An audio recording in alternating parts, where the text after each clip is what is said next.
Hello students, आपके लिए ये सेकंड वीडियो है part 2 of the chapter matter in our surroundings. Okay, so let's begin with the chapter with the content. The contents are conversion of units of temperature, changes of states of matter, processes involved in changing the states of matter, evaporation and factors affecting evaporation, evaporation in everyday life. Now, conversion of units of temperature. सबसे पहला topic है हम temperature की units को एक दूसरे से कैसे कन्वर्ट. आप यहाँ पे इस चैप्टर में जो है वो डिग्री सेल्सियस और केल्विन जो आपका दो यूनिट्स हैं टेम्परेचर के, उनको इंटर कन्वर्जन करना हम सीखेंगे. अगर आपका सेल्सियस में दिया हुआ है तो हमको उसको केल्विन में कन्वर्ट कैसे करना है. हमें सिंपल उसमें 273 ऐड करना है और वो केल्विन में चेंज हो जाएगा. ठीक है, मीन्स जब हम केल्विन में चेंज करेंगे तो बस एक हमें नंबर याद रखना है 273, और जब हम केल्विन से डिग्री सेल्सियस में करेंगे तब हमें वही 270 नंबर माइनस कर देना है केल्विन वाले टेम्परेचर से एंड वो डिग्री सेल्सियस में कन्वर्ट हो जाएगा. And the next thing is changes of states. बेटा कैसे एक स्टेट दूसरी स्टेट में चेंज होती है, मैंने आपको पहली वीडियो में भी बताया था. आपको वाटर को ध्यान में रखना है क्योंकि वो तीनों स्टेट्स में प्रेजेंट होता है. राइट, तो सबसे पहले सॉलिड देखते हैं, आइस. राइट, आइस को अगर मेल्ट, देखो आप एरो के ऊपर देखो ब्लू से मेल्टिंग लिखा है. वाटर में कब बदलता है आइस? जब वो मेल्ट होता है. इसको हम मेल्टिंग भी कहते हैं और फ्यूजन भी कहते हैं. मेल्टिंग या फ्यूजन. ओके, और वाटर गैस में कब चेंज होता है? लिक्विड गैस में कब चेंज होता है? कोई भी लिक्विड जब उसका इवेपोरेशन होता है, जैसे पानी इवेपोरेट होके स्टीम में बनता है. करेक्ट. अब रिवर्स देखते हैं, उल्टा. वापस गैस को लिक्विड में करना है तो क्या करना पड़ेगा? उसको कूल करना पड़ेगा. जैसे एक पतीले में जब पानी को गर्म करते हैं तो उसके भाप बनते हैं, वेपर्स बनते हैं, और जब हम उसको ठंडी प्लेट से ढक देते हैं और उस प्लेट को उठा के देखेंगे तो उसमें पानी की ड्रॉप्स आ जाएंगी. तो क्या होता है बच्चों? कौन सा प्रोसेस होता है? कंडेंसेशन. ठीक है, मतलब पानी की ड्रॉप्स दोबारा फॉर्म हो जाती हैं जब स्टीम कूल हो जाती है. इसी तरीके से लिक्विड वापस सॉलिड में कैसे चेंज होता है? पानी को बर्फ में कैसे जमाते हैं? फ्रीज करना, जिसको कहते हैं फ्रीजिंग. ओके, या सॉलिडिफिकेशन. ठीक है, लिक्विड सॉलिड में कैसे बदलता है? फ्रीजिंग या सॉलिडिफिकेशन. तो ये चार प्रोसेस है हमारे जो स्टेट चेंज में काम आते हैं: melt, evaporation, condensation and freezing. Move on to the next slide. ये हमारा हीट एक्सचेंज से रिलेटेड है. मींस प्रोसेस के साथ साथ हीट कैसे चेंज होती है. राइट, फॉर एग्जाम्पल यहां आप बहुत क्लियरली देख सकेंगे, आइस जो सॉलिड है जब वो लिक्विड में चेंज होगी, वाटर में चेंज होगी, तब वो मेल्ट होगी, पिघलेगी. ठीक है, और आपको अच्छी तरह पता है बर्फ पिघलने के लिए टेम्परेचर चाहिए. कम टेम्परेचर पे तो वो जम जाती है, और टेम्परेचर बढ़ा दे, हीट दे दे तो वो गल जाएगी. सेम ऐसे पानी को टेम्परेचर दें, हीट दें तो वो वेपर में बदलता है. राइट, तो हम ये कह सकते हैं जो ये आगे प्रोसेस जा रहा है, मेल्टिंग फिर इवेपोरेशन, इसमें क्या होता है? इन्वायरमेंट से हीट ली जाती है. देखो आप एरो में देखेंगे ऊपर ऑरेंज रेड कलर की एरो में, heat energy is taken from the environment. Melting और इवेपोरेशन दोनों के लिए. सॉलिड आइस लिक्विड वाटर में कब बदलेगी? जब इन्वायरमेंट से हीट लेगी. मेल्टिंग के लिए हीट की जरूरत है, ऐसे ही इवेपोरेशन के लिए हीट की जरूरत है. हीट देनी पड़ेगी तभी पानी वेपर्स में चेंज होगा. अब रिवर्स देखो, कंडेंसेशन. वेपर्स कैसे वापस लिक्विड में चेंज होते हैं? जब हम उन्हें ठंडा कर देते हैं. दैट मीन्स हीट ली नहीं जाती, हीट दी जाती है, या क्या वो रिलीज की जाती है. ऑलराइट, सो वेपर्स जब लिक्विड में चेंज होते हैं तो हीट रिलीज होती है, ठंडी होती है, और फिर वेपर्स लिक्विड में चेंज होता है. और लिक्विड को जब हम सॉलिड में बदलते हैं तो हमें उसे ठंडा करना पड़ता है, फ्रीज करना पड़ता है. ये आप सबको पता है. तो इसका मतलब उसमें भी क्या हो रहा है? हीट रिलीज हो रही है. समझ में आया? सो हम ये कह सकते हैं, हम फॉरवर्ड जाएंगे, आगे की तरफ जाएंगे, सॉलिड से लिक्विड, लिक्विड से गैस में जब चेंज करेंगे तब हीट इन्वायरमेंट से ली जाएगी, और जब उल्टा आएंगे स्टेट चेंज में, मतलब उल्टा गैस से लिक्विड आएंगे और लिक्विड से सॉलिड में आएंगे, तब हीट को देना पड़ेगा, हीट को रिलीज करना पड़ेगा environment. Is it clear to you? इन चारों के अलावा यहां आपको दो प्रोसेस और नजर आएंगे जिसमें लिक्विड स्टेट को सरपास कर जाता है, मतलब उसको सॉलिड लिक्विड में चेंज हुए बगैर सीधा गैस में कन्वर्ट होता है, उसको हम कहते हैं सब्लिमेशन।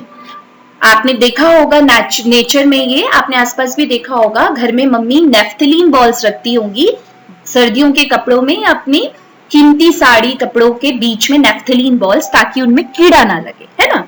अब वो नेफ्थलीन बॉल्स क्या होता है, सॉलिड है, राइट, और धीरे धीरे धीरे वो बिना लिक्विड में चेंज हुए वो खत्म होता रहता है। आपने देखा होगा वो छोटी छोटी होती रहती है, ठीक है, तो मतलब वो खत्म हो रही है, वो सीधा वेपर्स में चेंज हो रही है। वो कपूर की गोलियां भी सेम, उनको बाहर रखो तो वो धीरे धीरे वेपर्स में चेंज हो जाती है, मतलब वहां सॉलिड डायरेक्ट गैस में चेंज हो रहा है, सरपास कर रहा है लिक्विड स्टेट को। इस प्रोसेस को हम सब्लिमेशन कहते हैं, राइट। और वैसे ही हीट चाहिए, इसके लिए क्या चाहिए, हीट, क्योंकि फॉरवर्ड कुछ भी हम जा रहे हैं एक डायरेक्शन में, सॉलिड से लिक्विड या गैस में जा रहे हैं, तब हमेशा हीट चाहिए होती है एनवायरनमेंट से। हीट मिलने पर ही सब्लिमेशन भी हीट मिलने पर ही होता है। और इसके उल्टा जो है, वेपर्स कंडेंस होके लिक्विड ना बना के सीधा सॉलिड जो बनाते हैं उसको डिपोजिशन कहते हैं, ठीक है। और ये भी वैसे ही होता है कंडेंसेशन फ्रीजिंग की तरह, जिसमें हीट को रिलीज किया जाता है in the atmosphere. Okay, so I hope ये हीट एक्सचेंज भी आपको क्लियर है, process of energy transfer in the nature. Now let's come to the process. एक बार देख लें कौन कौन से पढ़े हमने, vaporisation, condensation, freezing, melting, sublimation and evaporation. इनको हमने पढ़ा। वेपराइजेशन इवेपोरेशन एक ही है, राइट। वेपराइजेशन की डेफिनेशन आपको दी है, change of liquid into gas. कब चेंज होता है पानी, जब वो 100 डिग्री सेल्सियस पे पहुंचता है तब वो वेपर्स में कन्वर्ट होता है, इसको बॉइलिंग पॉइंट ऑफ वाटर कहते हैं, ऑलराइट। और हर लिक्विड का बॉइलिंग पॉइंट अलग अलग होता है, मतलब at different temperatures different liquid changes into gas state. Next is condensation. Condensation आपको पता है, जब गैस वापस लिक्विड, अभी हमने पढ़ा वेपराइजेशन, अब पढ़ रहे हैं हम वापस उल्टा जो हो रहा है गैस लिक्विड में, जिसको कंडेंसेशन कहते हैं, राइट। ये कूलिंग होने पे होता है, मतलब इन्वायरमेंट में हीट रिलीज होने पे, okay. Next is freezing. Freezing क्या होता है, ये भी उल्टा प्रोसेस है, वाटर से सॉलिड में आना, बैकवर्ड डायरेक्शन में जो जा रहा है। अगेन इसमें मैंने आपको समझाया हीट रिलीज होती है एनवायरनमेंट में, ओके। और वाटर कितने डिग्री सेल्सियस पे फ्रीज होता है, 0 degree Celsius, okay. Now melting. Melting forward process है, सॉलिड से लिक्विड, इसको मेल्टिंग या फ्यूजन भी हम कहते हैं, राइट। और सॉलिड आइस जो होता है वो मेल्ट करना शुरू कर देता है एट 0 डिग्री सेल्सियस। तो 0 डिग्री सेल्सियस पे फ्रीजिंग भी होती है और मेल्टिंग भी स्टार्ट हो जाती है। अगर टेम्परेचर इससे ज्यादा हुआ तो 0 डिग्री पे अगर हमसे कोई पूछे कि कौन सी स्टेट होती है वाटर की, तो हम बोलेंगे solid as well as liquid. Same 100 degree Celsius पे कौन सी स्टेट होती है पानी की, तो वो वाटर में भी होता है 100 डिग्री पे, और उसी समय वो गैस में बदल रहा है, तो both states are there 100 degree पे, वाटर भी और गैसेस भी, ऑलराइट। और 0 से 100 के बीच में अगर आपको कोई भी टेम्परेचर दिया है, whether it is 30 degree, 50 degree, 70 degree, 80 degree, 21, 27, कुछ भी दे रखा है, 94, 96, 0 से 100 के बीच में, उन सब में वाटर का स्टेट क्या होगा बताइए, इट इज ए लिक्विड, क्योंकि जब तक वो 100 में नहीं पहुंचेगा तब तक वो गैस में नहीं बदलेगा, और जब तक वो 0 में नहीं पहुंचेगा वो सॉलिड में नहीं बदलेगा। तो दैट मीन्स 0 से 100 के बीच में वो हमेशा लिक्विड में रहता है, alright. Next is phenomena, natural phenomena evaporation. Evaporation का मतलब पानी का भाप बन के उड़ना, और इवेपोरेशन माइंडेड हर टेम्परेचर पे होता रहता है। कोई भी टेम्परेचर हो, इवेपोरेशन लिक्विड सरफेस से कॉन्टिन्यूसली होता रहता है। ये एक कॉन्टिन्यूअस स्पॉन्टेनियस प्रोसेस है जो नेचर में चलता रहता है, ठीक है। जबकि बॉइलिंग क्या होता है, बॉइलिंग जो टर्म है उसमें सिर्फ जब तक पानी 100 डिग्री सेल्सियस एक निश्चित टेम्परेचर तक ना पहुंचे तब तक वो बॉइल नहीं कहलाया जाता। लेकिन इवेपोरेशन में पानी इवेपोरेट कर जाता है, वेपर्स में चेंज हो जाता है बिना 100 डिग्री में आए। किसी भी टेम्परेचर में वो इवेपोरेट हो सकता है नेचुरली, बट बॉइल कब होता है, जब वो 100 डिग्री में है। तो ये डिफरेंस है इवेपोरेशन एंड बॉइलिंग।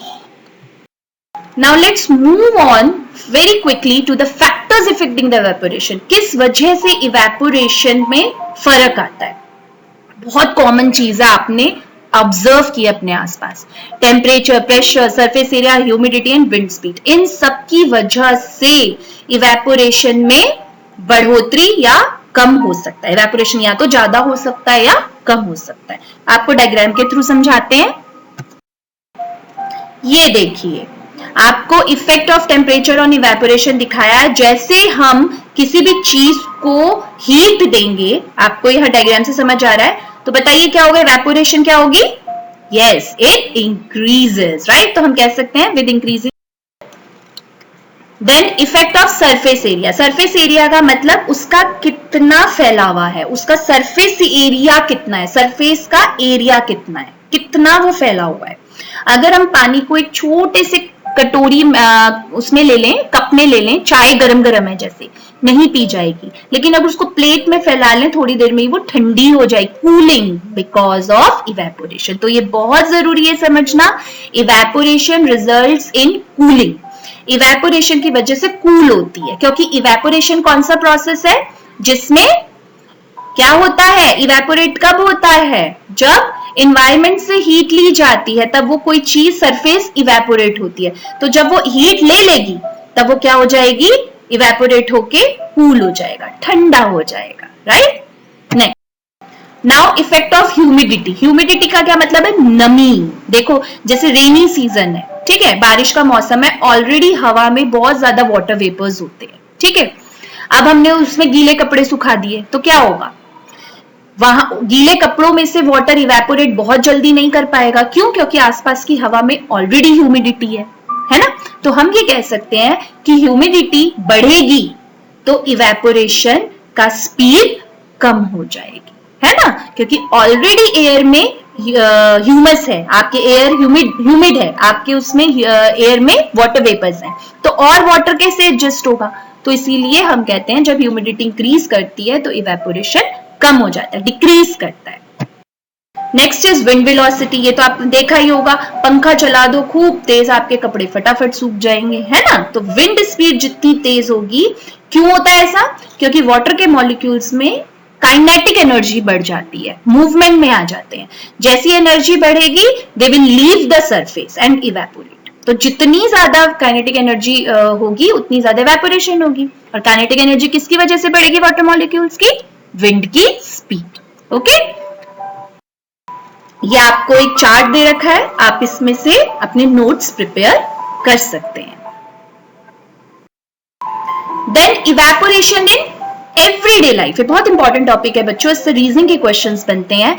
किस तरह एवरीडे लाइफ में इवेपोरेशन हेल्प करता है। हमारी वाटर साइकिल इवेपोरेशन की वजह से होती है, तो आपको पता ही है, पानी इवेपोरेट करता है, कंडेंस करता है, क्लाउड्स बनाता है, देन वो वापस रेन की फॉर्म में हम तक पहुंचते हैं। सेकेंड इज हमें गर्मियों में ठंडा इवेपोरेशन रखता है। यस, स्वेटिंग आती है फटाफट से, जैसी गर्मी लगती है स्किन को पता लगता है, स्वेटिंग होती है। स्वेटिंग से क्या होता है, वो जो वाटर स्किन के ऊपर आया है, स्वेट आया है, वो इवेपोरेट होगा। और इवेपोरेशन में मैंने आपको बताया क्या होती है, कूलिंग हो जाती है, तो फटाफट आपकी स्किन कूल होती है। तो हमें ठंडा रखते हैं समर्स में, इसीलिए कहते हैं कॉटन के कपड़े पहनो, राइट, ताकि जल्दी जल्दी इवेपोरेशन हो। सिंथेटिक कपड़ों में इवेपोरेशन नहीं हो पाता क्योंकि वो पसीने को नहीं सूखते। उसके बाद कूल अर्दन पॉट्स, आपके मटकों में रखा पानी भी इवेपोरेशन की वजह से ठंडा होता है। कैसे? उसमें छोटे छोटे पोर्स होते हैं, उसमें से पानी रिसता है और जब उसमें से वाटर ड्रॉपलेट्स बाहर आती हैं, इवेपोरेट होती हैं, कूलिंग होती है और अंदर का पानी ठंडा हो जाता है। ऐसे ही बच्चों, कपड़े सुखाने के लिए भी हमें इवेपोरेशन की जरूरत है। नमक बनाने के लिए भी आपने सुना, नमक कैसे बनता है? सी वाटर से उसको छोटे छोटे शैलो पिट्स में भरते हैं, धीरे धीरे वो सन की गर्मी से इवेपोरेट होता है और नीचे सॉल्ट बन जाता है। डेजर्ट कूलर्स क्यों कैसे काम करते हैं आपके? उसमें भी इवेपोरेशन की वजह से होता है। उसका जो हस्क है, घास होती है चारों तरफ डेजर्ट कूलर की, उसमें जब पानी पड़ता है तो वो गीली हो जाती है, फिर धीरे धीरे इवेपोरेशन होता है और क्या होता है इवेपोरेशन से? अगेन क्या बताया मैंने? कूलिंग होती है। तो वो जो अंदर एयर हो जाती है वो कूल हो जाती है इवेपोरेशन से और फिर कूलर हमें ठंडी ठंडी हवा देता है। तो ये सारे रीजनिंग के क्वेश्चंस हैं, you have to go it thoroughly, okay.